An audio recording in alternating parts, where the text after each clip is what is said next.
So, good afternoon and welcome to our donor briefing for the Community Foundation for Greater New Haven. And what a wonderful, wonderful opportunity we have here today that we will get into in a moment. But I just want to start off with a few housekeeping items and just doing things properly. All participants are going to be muted. This way we can have actually one conversation. And if you're having difficulties connecting or problems, getting set up, put your questions, concerns in the chat. If you have questions for the guest, put those in the Q&A and, we will tee those up. We have a wonderful person backstage, Carmen Burgos, who's orchestrating all of this. So as good as we look, it's because of her efforts and we appreciate her.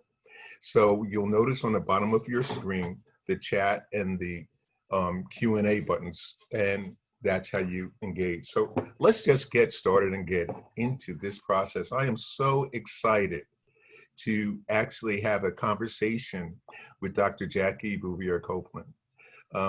Jackie and I hope you don't mind, Dr. Copeland, if I call you Jackie. Jackie and I have worked together on several projects, different opportunities. She's actually worked with us at the Community Foundation for Greater New Haven on a number of different initiatives and has been most helpful and resourceful. A little bit about Jackie, because if I were to get into the background of what she's done and what she's accomplished, we would have no time for a discussion. High Point, born in Philadelphia, raised by James and Willette Copeland. And I'm learning to give our parents credit and acknowledgement for they got us here, right? And deserve to be named. Got a BA from the School of Arts and Sciences in African Studies. And that was at Georgetown University. She holds 2 master's degrees, a PhD in anthropology, and has literally founded, I don't know how many different organizations, moves, and initiatives. She is a fire starter in a good way, as is often noted today, good trouble. And we are fortunate to have Jackie here today as the creator of Black Philanthropy Month, but also in a leadership role at the WISE Fund, which she will talk about to begin with. So Jackie, welcome, welcome, welcome. And one footnote before you go, Jackie, we are in this technological age of Zoom. And so if there are problems, difficulties with connections, please expect that and we will work that out. And one final thing, Jackie, I want to personally thank you because this is an opportunity for me to put on a tie after so many months of, COVID isolation. I said, let me dress up for this. So thank you for that on a personal note. So anything you want to say before we get started? You're on mute. Unmute, unmute, unmute.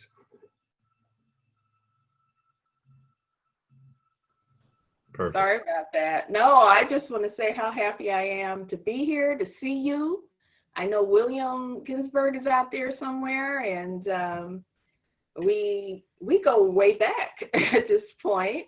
Yeah. And so this is one of the upsides of technology. It allows you to connect face-to-face with people. So I appreciate being invited. Happy to have this conversation in community with you and others on the call. And this is how people are getting through and still making a difference during this very unusual period. So appreciate being a part of it. Excellent. Glad you're here. So I can't help but to start out with this opening question in the midst of the Democratic convention and the speeches and the first woman of color being, nominated as vice president, and being from Northern California. That's right. Do you know Kamala?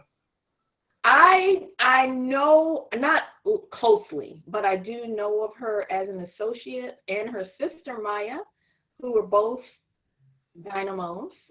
Since we were talking about parents, just give her mom who mostly raised them, but also their dad, a whole lot of credit for raising those girls in the movement, and they are amazing. What Scott, well, I'm excited, like many other people, in part because of the moment we're in. Without sounding partisan, I think we need a change for sure. And I do think that Kamala can bring the blend of competence and compassion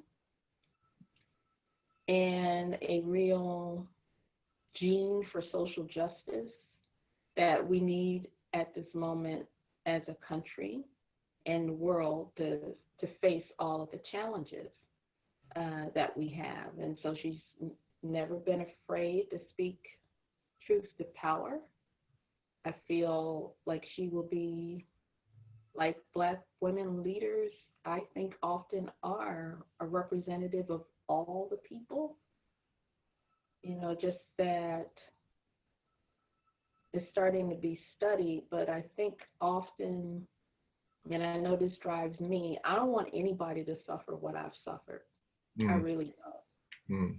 And, you know, for me, that certainly means including the Black community here in the U.S. and globally in any work I do to try and make the world better. But I really am devoted to leaving this world better than I found it. I think that Kamala has been raised in that same vein and understands that this is a both-and proposition, that you can be a champion for people of color and women as part of the fabric of humanity and the world. And so I'm excited. She's brilliant, authentic, driven by the right values, and we will certainly be better off as a country, I think, with her type of leadership. And we're in an emergency, so we need to get this done, as my mother used to say, quick, fast, and in a hurry. By any means necessary. Exactly. I hear you. And staying with that a little bit, because, you know, we have so much to cover in so little time. This is a watershed moment in terms of race relations. We're seeing demonstrations on a regular basis, given the death of George Floyd, the COVID-19. All of these things are coming together, but it's actually unveiling some of the racial disparities that have, you know, been existent. What do you think this means in terms of racial relations? Do you see the possibility of a change in a meaningful way? Well, I'm going to share my hopes, because I'm old enough now at almost 60 to have a little bit of deja vu all over again, but I still remain hopeful, because I think that this period in the racial justice movement may be different. So first of all, there was that brave young woman, Anella Taylor, in Minneapolis, who filmed and broadcast over social media the lynching of George Floyd. I think that brought the reality and the fears that Black people live with every day into the living rooms of millions, maybe billions of people, because it went global, in a way that no social justice or racial justice campaign could. So first, I want to recognize the Floyd family, but all the families who've been victims of these lynchings, and Darnella, the young woman who had the courage in the moment, only 17 years old, to film it. Exactly. And that is also a testament now of the power of technology, that you can have something in your pocket that can be help you be a witness to injustice. So I believe these are my hypotheses almost, and I'm hoping it moves us to change. George Floyd calling for his mom. Mm. That man pleading for his life for almost 10 minutes with this callous police officer sworn to protect all of us, kneeling on his neck, knowing he was dying because everybody around him was telling him that he was killing the man. Hate to put it this way, humanized Black people, Black men in the eyes of people who just saw us as the boogeyman, or, they're always in trouble, there's always something with them, and made them, I think, perhaps have another, this is COVID, everybody is preoccupied, but I think it created some empathy and humanized our situation. So when you look at the protests, which started in Minneapolis, it's gone global, they are very multiracial. And I am very hopeful for that reason, because the truth is we didn't create racism, and we can't undo it unless there is a multiracial coalition of people who understand the fundamental evil that it is, and that we need to root it from society, even if we're to solve these problems like pandemics and global warming that we are all facing, and rebuild our economy. So I am hopeful, because I think we have more allies, perhaps, of all backgrounds, who no longer think it's radical to say Black Lives Matter. I know 6 months ago, if you said that in the halls of corporate America, it could get you branded as a terrorist and fired from your job. So I'm hoping that the corporate and philanthropic rhetoric is real, Yes. translates into action within institutions, and in terms of the public leadership that we need from influential leaders to really change the culture of this America and the world, which is, let's face it, is rooted in a whole legacy of anti-Black racism, with Black people considered the lowest level of human being. So those are my thoughts on the matter. I could go on all day. So. Well, no, but you will go on for the next, hour to fill this hour. But and sticking with that line of conversation, you mentioned the rhetoric of corporate and philanthropic, language, whether or not it's grounded in reality, or if it's just, I'm going to call it a checkbox, as a shorthand. What is the role of philanthropy? How do you see philanthropy addressing these racial disparities? Because the history, and you've studied this, you've written on it, you have books that address it. The history of philanthropy is not that. And how do you actually shift it to this lens and address and include the marginalized that have been victimized by the structures? Well, I think all institutions have a responsibility, and I frankly think philanthropy has a special responsibility, given that our work is supposed to be rooted in the love of humanity, which does include Black, Brown, Indigenous, other people who are marginalized, and are also human. So I think, I've been in the field now for over 30 years. One of the things that frustrates me sometimes is we are still having the same battle. And sometimes when you actually look at the metrics, not much has changed. So at this moment, what I'd like to say to philanthropy is that this is the moment for philanthropy to stop talking and to make change real. Change would mean true inclusion and equity. They go together. Not just hiring people and not listening to them, or having structural racism within the organization that makes it difficult for all people to maximize their full potential. Not doing periodic special project grants, but then your overall giving to certain communities is not equitable. Having standards that don't have built-in biases that make the playing field uneven, so that cyclically certain groups can't access funding. I was schooled in philanthropy by a woman named Carol Devenish now, and Carol Fair Perry was her name. She was the CEO of the Philadelphia Foundation for a long time. And Carol's approach to community giving was very grassroots.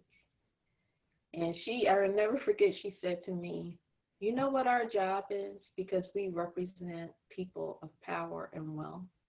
It doesn't matter if the prospective grantee has written a proposal on a brown paper bag with a crayon.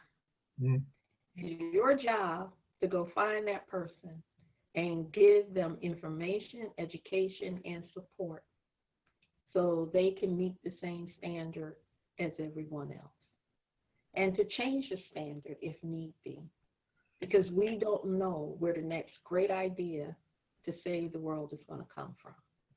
So I'm hoping that philanthropy can operate on what I call that Carol principle that I also live by.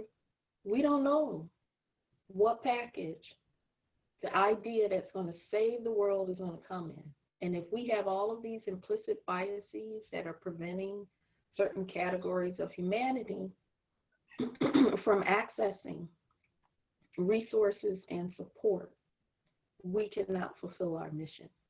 And so my hope in terms of hiring, promotion, retention, and funding, that foundations can do some soul searching and ensure that they have the culture and the infrastructure and the practices necessary to be fully inclusive of all of the brilliant innovators and change makers out there who need to have a shot within the parameters of whatever the focus of the foundation is to make our communities, country, and world better. Wonderful, wonderful. So, and sticking with that, I want you to put your crystal ball in front of you and project. No limits. You can like talk about out of the box. There is no box.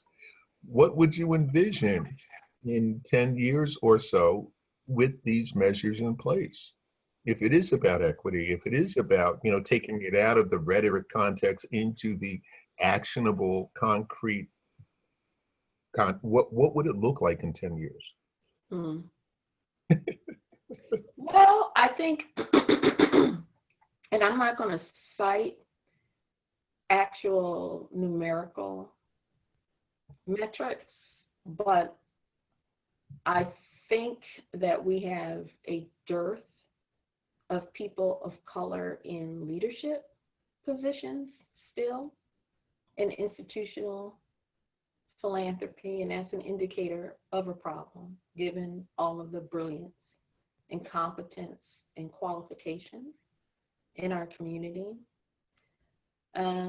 Depending on the study, and I'm just using the example of African-American communities, since it's Black Philanthropy Month, but the truth, it can be said for most people of color or led organizations, only anywhere from 2 to 10% of the funding goes to Black-led organizations, and we can do a whole lot better than that. So my hope is that the level of funding increases, because it's also an economic justice issue. I think foundations also need to figure out how to better support economic justice in Black communities, COVID has just been like a riptide or a wildfire in the Black community. 46% of small businesses have closed, let alone all of the nonprofits, small and larger ones that are imperiled. And that means that we're upending a fragile community infrastructure. So my hope is that foundations will start to think also more in terms of COVID recovery and rebuilding, and how to do that in such a way that we are rebuilding those businesses and nonprofits for understanding that if we have more economic empowerment, we will have more community stability. You know, the old saying, no justice, no peace. So that's, I think, part of the backdrop of these uprisings as well. And it's a very frightening moment for America when you have a group of people who feel that they don't have any real opportunity. The cost of living is too high for most people. Then on top of it, people of color face institutional racism and just renting an apartment. Very difficult to assemble financing.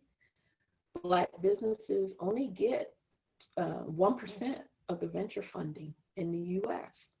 And for Black women, it's more like 0.2%. So we need to get some economic empowerment and justice funding to Black communities so that people feel like they have a stake in the future. I mean, we are an inherently hopeful people, had to be, to make it through slavery and Jim Crow, but this generation is saying we're sick and tired, like Fannie Lou Hamer said, they're sick and tired of being sick and tired. And the nature of this global economy is not providing equal opportunity, or even, you think of the people who are not Black right now, who are in soup kitchens. So we are the canaries in the mine, and it would behoove foundations and America's leadership in general to find a way to equally support our organizations for economic empowerment and security. Excellent. And I just want to sort of recap what you said. Some of the economic indicators that you pointed out are concrete ways in which steps can be taken and implemented. So I want to make a little departure. We'll bounce back, but could you speak a little bit about the WISE Fund? You know, one of those other things that you created in your spare time.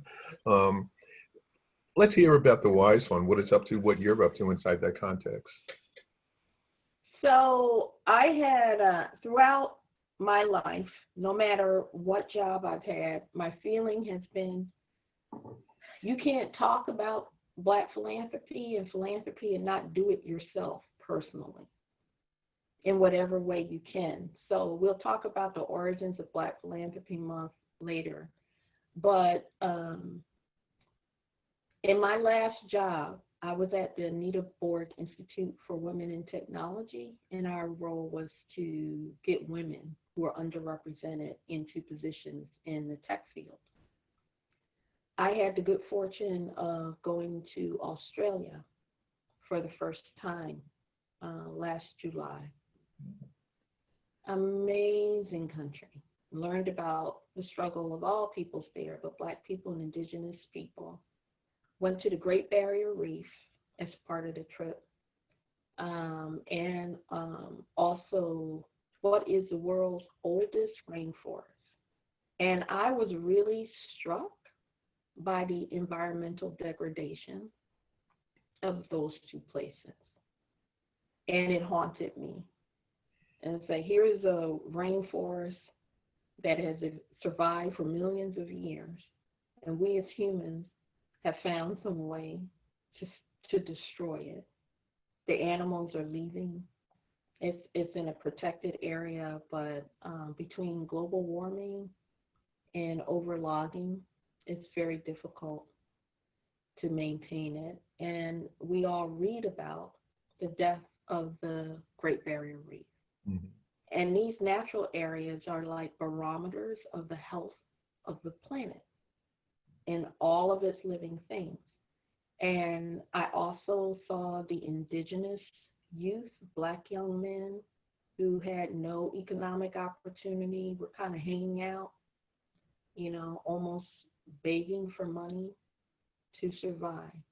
And I said, here you are flying in to do a speech, staying in a fancy hotel, having the privilege of going on little trips. And I could not get Australia out of my mind. It was like flashing me back to my own youth in Philadelphia, and just that feeling of being closed in and almost like fighting Mhm. to keep my dreams alive and find some way to make them real.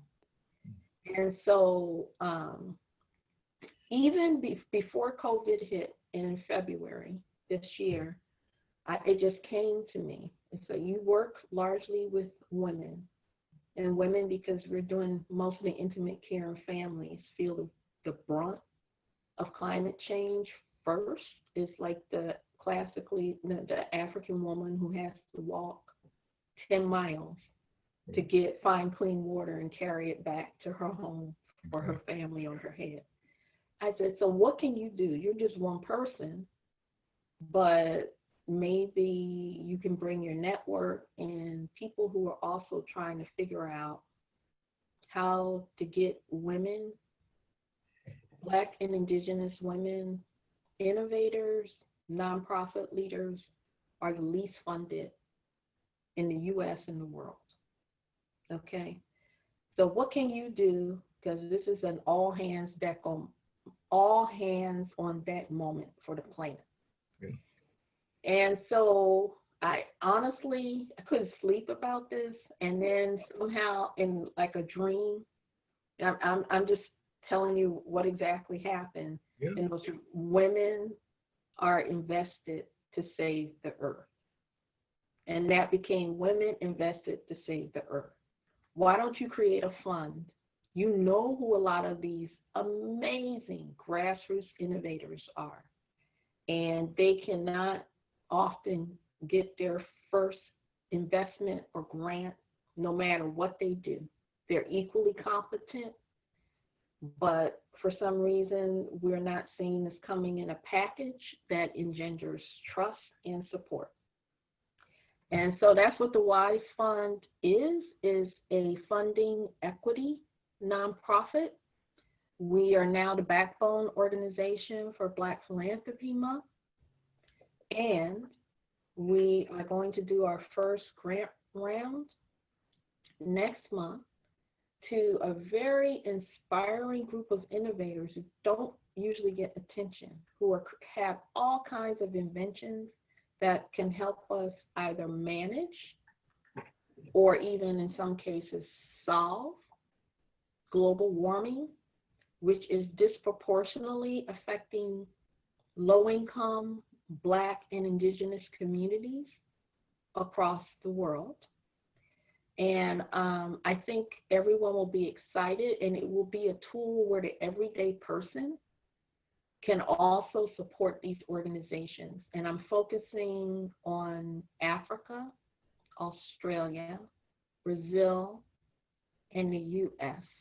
There's so much happening in the US, like Navajo reservations that don't have water, don't have electricity, and are burning coal to heat their homes, and have probably the highest rate of respiratory disease in the country because of it. Yeah, so many communities like Flint that do not have clean water, and it is a form of environmental racism that's starting to leach to the broader community. There is an opportunity for all of us to make a difference in ensuring funding equity overall, empowering community philanthropy, which is what BPM is all about, but also this is a moment where all of us need to find a way to give more time, talent, treasure if you have it, and voice, because all of us doing that is literally what is required at this emergency moment for the planet. I love it. I love it. So, changing the world. I love it. Let's get a little more focused on August, Black Philanthropy Month, and what, in the same sort of context, what had you started? What, I don't want to say what were you thinking, but Some people do say that, and some I bet. people say, "Who do you think you are to declare every August Black Philanthropy Month?" I'm like, well, why not? Exactly. So this was back. There's a prehistory to Black Philanthropy Month, although it was formally founded in 2011. Mhm. I had the good fortune of living in Minneapolis, as I think you know, for about 13, 14 years. And while I was there was a demographic shift. The whole world, it seemed like, moved to the Twin Cities. So suddenly we had more Hmong people, more Tibetan refugees, like a 300% increase in the Latinx community. But the other thing that happened is Black people from all over the country and the world moved to Minneapolis. I kid you not, people that I knew in Nigeria while I was working and living there in the 1980s were showing up at my daughter's school and my church. And so, as it turned out, the 2000 census proved that Minneapolis, St. Paul had the most ethnically diverse Black population in the U.S. And one of the things that happened with me, because I had worked in Africa off and on for quite a bit and had a good network there, is that many women, African American, longtime African American community there too, but many women who had migrated to the U.S. as immigrant or refugees were seeking me out as they were creating nonprofits and trying to do philanthropy in some way to help their community. And I became like the pro bono advisor. This is how you set it up here. This is something you can do, and so on. At the time, Minneapolis had the largest Somali, Liberian, and Kenyan community in the U.S. And I was just amazed through my community volunteerism at the very rich ideas and structures for doing giving and making a difference. But I knew that the African American women did not know the Liberian and the Somali and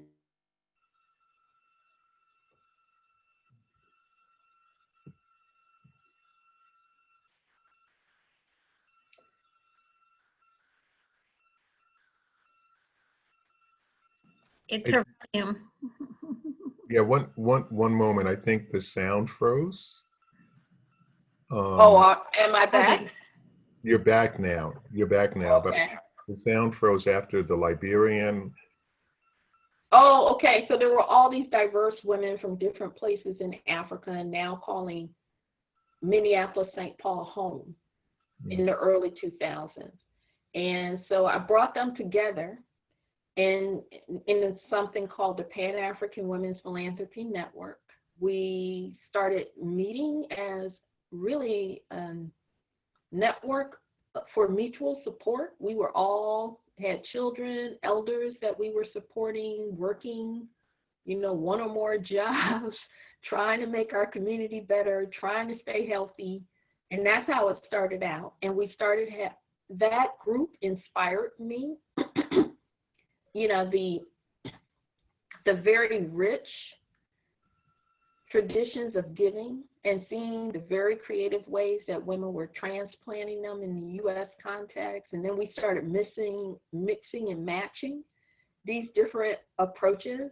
Yeah. And I said, people have no idea what's happening and it's not just Minneapolis, it's happening all over the country. And then, of course, the research keeps showing over the past 20 years that people of African descent in the U.S. give the highest level of their income to philanthropy. At that time, we had 2 summits before we had the one. We had a really seminal summit in 2011, which is where I declared every August Black Philanthropy Month. And that was also inspired by the UN. The UN had something called the International Year for People of African Descent, because no matter what country you go to, even though the history is different, the social indicators are often the same because of histories of discrimination based on slavery, racism, neocolonialism. So the UN had this whole year, and they recognized Black Philanthropy Month as like an important cultural expression and movement. And so did, at the time, Minneapolis, St. Paul, the state of Minnesota, and we started this process of getting proclamations. We now have 30 of them. There are 30 governments that have declared Black Philanthropy Month every August as an important commemoration and observance. And then there, in addition, I had all of the women from the Pan-African Women's Philanthropy Network. And now it has like 300 or 400 women in it from 30 different countries. And 2 years after I founded Black Philanthropy Month, which was always global and had some level of strong core of technology and social media, which is how we were able to do this, or started as volunteers in the first place without not a lot of cash. But 2 women in particular, Valeda Fullwood, who is the creator of the Soul of Philanthropy, and Tracy Webb, who is the founder of Black Benefactors, a pioneering giving circle, approached me to see if they could be a part of it. So we've been working together basically as a mutually supportive team to keep Black Philanthropy Month alive as volunteers. Now we've entered our 10th year. Kula Adi has joined us, and she's the operations manager for the WISE Fund, which also supports Black Philanthropy Month.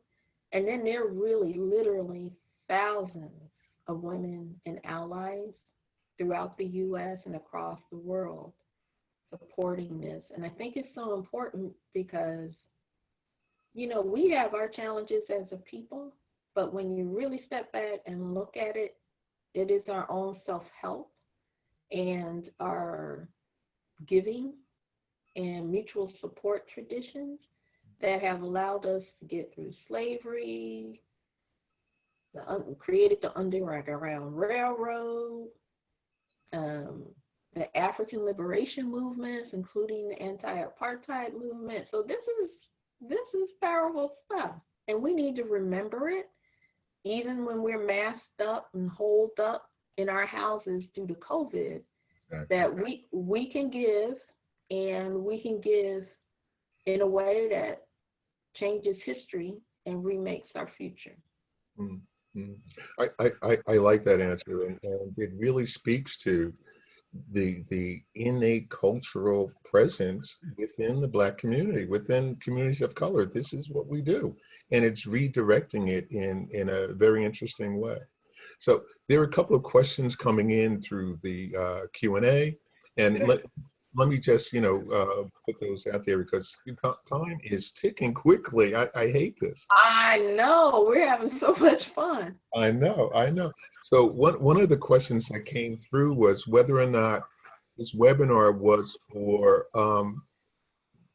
new philanthropists or for Black folks to give. What was the purpose? And I think if I can just sort of answer, yeah, sure, to get information about the awareness of Black Philanthropy Month, information about how and why it started, and to pique people's interest in terms of what inspires them, what connects them to this much larger issue. So, but that's the purpose of the webinar. Well, and I'm hoping too that my or our story inspires others, because we're on our way to engaging 20 million people. And we now have formalized support with the WISE Fund for Black Philanthropy Month, but this was all about everyday people pooling their time, talent, treasure, and voice to say, you know what, the glass is half full in Black communities, and we are not going to let you forget that. And we are going, my ethic around this is that instead of competing for resources, we need to pool resources and support each other's success. And that's one thing we try to do through Black Philanthropy Month. And in many ways, for me personally, it gives me, I have a community of people supporting my work and dreams, and I try to make it mutual in every single way I can. And so I would encourage everyone to also attend our final Black Philanthropy Month Summit. This year, I changed the summit series. We were supposed to have a hybrid summit with a group of a couple hundred people at the Madam C.J. Walker Auditorium at the Lilly School for Family Philanthropy near one of our partners. But then COVID hit and the university was closed. And so we went fully virtual. But I was very keen, and then Valeda and Tracy agreed that we should create a special platform that was like a surrogate, healthy, futuristic Black community. Okay. And so kind of moving a step beyond a webinar. And so I encourage everyone to register for our last event, which is on August 29th, called Reunity. It's a women's philanthropist empowerment event. It starts at 8 a.m. Pacific time, 11 a.m. East Coast time, and it's like a global Black festival of women's giving. It's like an online retreat and revival. We have Reverend Naomi Tutu speaking. We have Kwanzaa Jones. We have the head of the UN's Population Fund, Dr. Natalia Kanem, Afro-Panamanian woman. We have sessions on Afro-Latinx giving by women, African next generation diaspora giving. And so these are like schools in some ways of the most cutting edge giving and innovation led by people of color, Black people in particular, but they're also ways to build a sense of community in a time where we're also socially isolated. And so then maybe Kula can send Carmen the registration information so that we can show it during the course of this webinar. It's free, and because of COVID, we've tried to self-fund and combine that with the support of some sponsors also who stepped up to the plate to keep it free. So get involved, and this is a way to make our giving better and more impactful despite COVID and the economic downturn. I love it. I love it. I have to sign up. So, and I just have to sign up.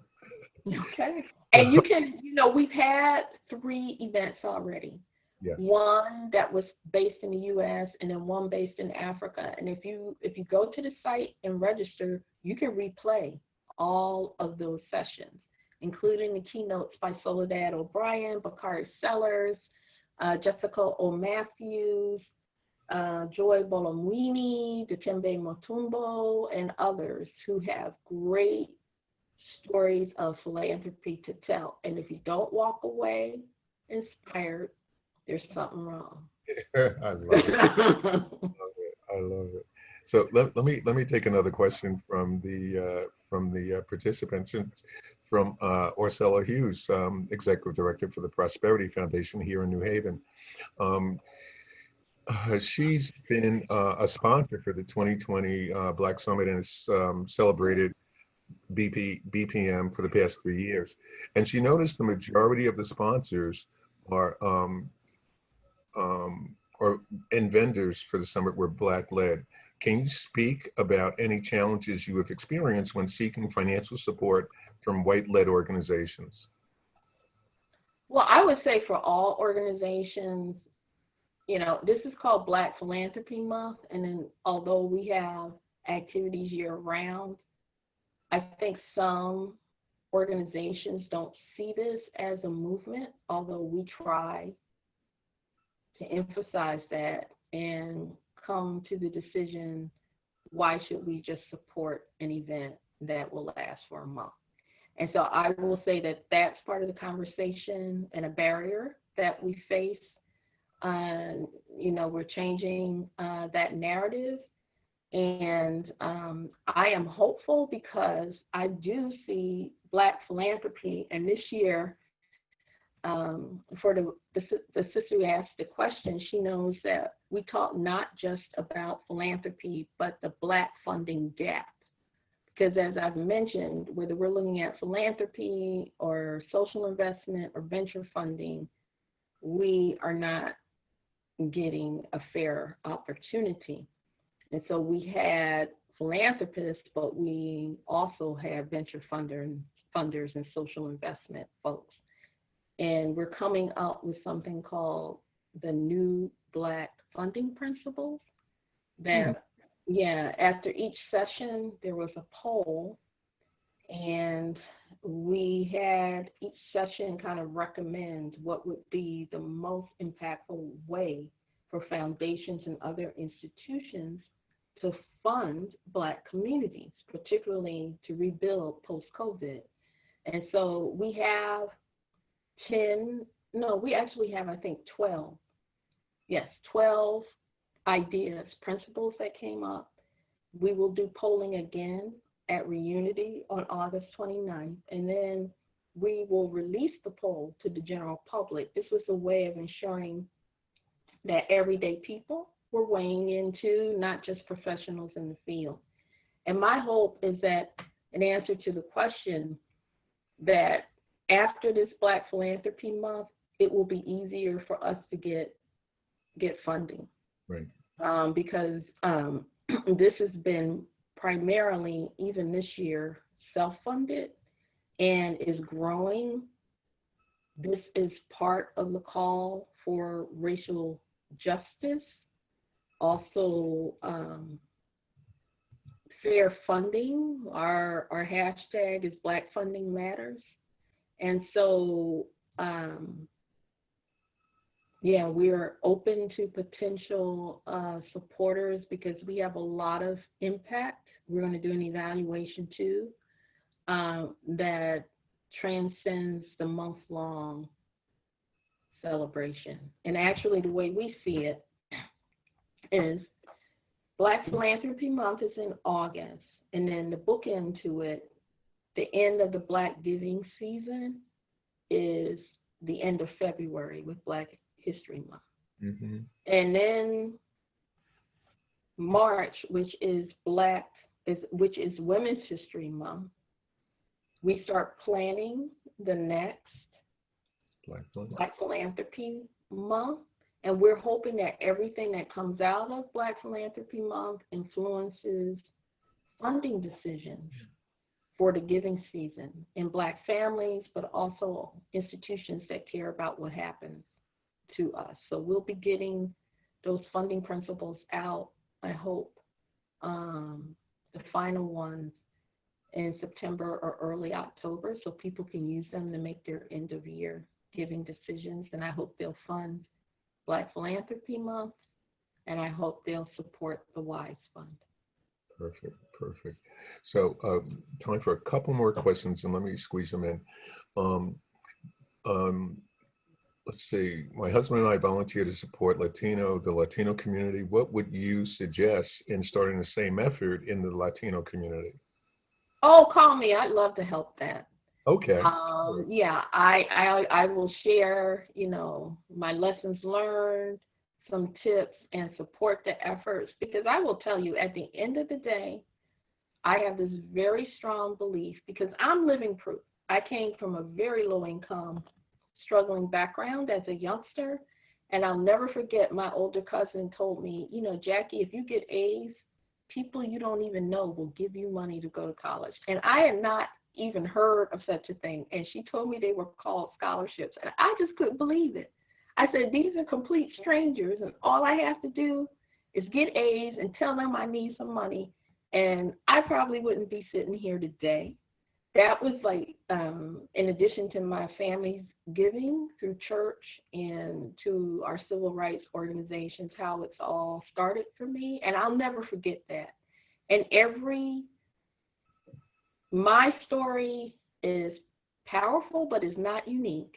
Right. And I am convinced if we can build a culture of caring about each other, loving each other, which is the root of philanthropy, and sharing what we have, instead of, and we see the ugly behavior during COVID, I don't want to wear a mask. I'm like, why wouldn't you wear a mask? Because that protects your neighbor. And if you protect your neighbor, because we're all interconnected, your family will be safer. But it's like American individualism run amok. Right. So what I'm really trying to do at the end of the day, whether it's Black, Asian, Latino, Indigenous communities, is be a part of creating an economy of giving.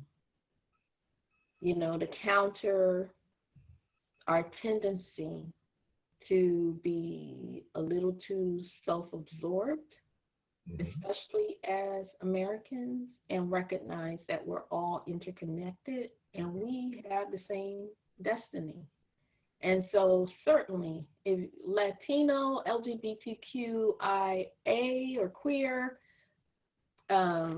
Native American, Indigenous, whoever, white, male, female, if you want to give, you want to talk to me about some ideas that you have, or want to do something a little countercultural or out of the box, it's what I live for. Please reach out and I will help in any way I can. Excellent. Here's another question in that same vein. I've been involved in private philanthropy space for more than 20 years and embarrassed to only be learning about BPM this year. I'm inspired and want to raise my philanthropy game and would like any advice you have. Okay, well, so the way I see it, and maybe this construct will help you. I work in professional philanthropy and funding. I have most of my life, but I also get to do my personal philanthropy. And that philanthropy, from a Black perspective, I would say many communities of color, it's not just giving of money, it's giving of time, talent, and voice as well. And so when I look at my social impact as a person, I'm looking at not just my work in institutions. I'm measuring or grading myself also against my work in communities that I'm a part of or I need to be allied with and supporting. I actually have metrics that I use because it's so important for me to try and promote justice and help as many people as I can and support the planet. And so maybe that construct is helpful to the person who asked the question. You know, I wouldn't feel badly about not knowing about Black Philanthropy Month because, you know, part of our culture and our history is to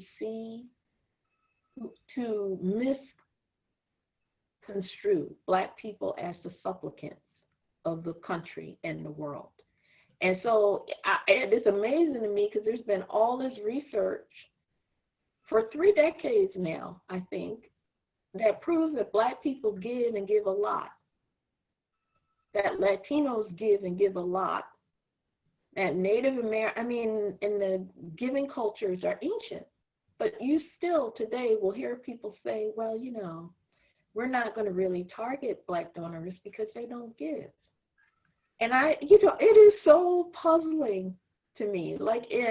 So I can understand not having heard Black Philanthropy Month.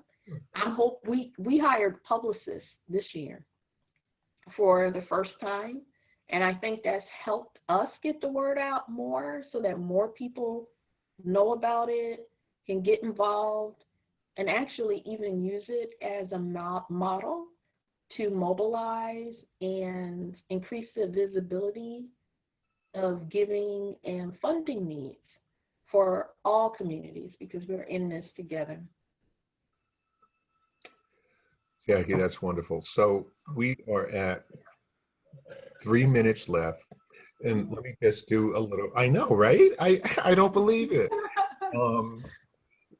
Let me just do a little housekeeping here. There have been some questions about can folks review this? There is a video that, you know, this was recorded and it'll be made available for folks to review.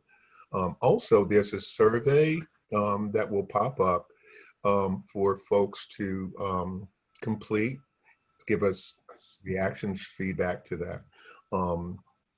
What the experience was, how they liked it, what could have been put in besides more time. We know that. So you don't have to answer that question. We know that. That's pretty much it. One final question before we log off. Can we count on you next year to do the same thing so that we have a placeholder for 2021 around Black Philanthropy Month? Oh, sure. Let's schedule it now. Reach out to Kula and lock the date on the calendar. Excellent, excellent. And if you think, because I'm sort of setting it up, that it would be helpful to have Tracy and Aleda as a panel discussion, that might be fun. Oh yeah, I'm open to it. Sure, let's go for it. Excellent, yeah. Excellent. And I do, if I can say, I don't know if Kula has been able to put the registration link for the Black Giving and Beyond series and Reunity in the chat, but I'd like to ask her to do that so that everyone can easily see how to register for that. It's case sensitive. It's not in that slide, Carmen, but it's bit.ly/FundBlackSummit. And yeah, it'd be great to have it in the chat for everyone. You can find it if you go to the Black Philanthropy Month website, but thanks to Kula for putting the actual registration link in the chat.